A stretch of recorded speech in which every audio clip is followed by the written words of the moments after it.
Here's a surprising reason Steve Carell left The Office. A recently released book going behind the scenes of The Office shed new light on the possible reason for Steve Carell's departure as Michael Scott from the wildly successful and beloved sitcom.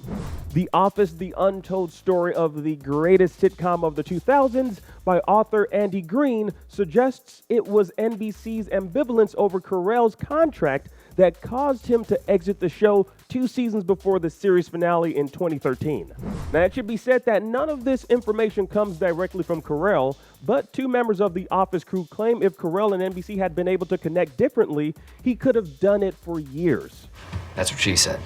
According to boom operator and sound mixer Brian Whittle, who inspired the character of Brian in season 9, it all started when Carell did an interview with BBC in April 2010, where he mentioned that season 7 would probably be his last year on the show.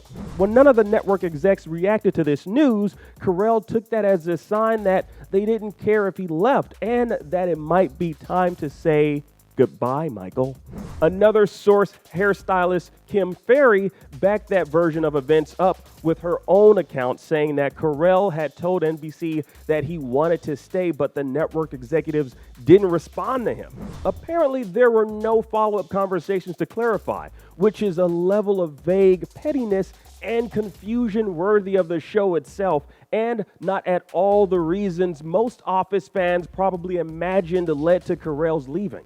Ferry claims, quote, "I don't know if it was a game of chicken or what, Carell planned on staying on the show. He told his manager, and his manager contacted them and said he's willing to sign another contract for a couple years. And the deadline came for when they were supposed to give him an offer, and it passed, and they didn't make him an offer. All we can do is speculate, but at the time of this contract negotiation, NBC had just changed company presidents from Jeff Zucker to Bob Greenblatt. And according to producer Randy Cordray, as presented in the book, Greenblatt wasn't a big fan of The Office. But the way Greenblatt tells it, Carell had already decided to leave before he came on as president. Snip, snap, snip, snap, snip, snap.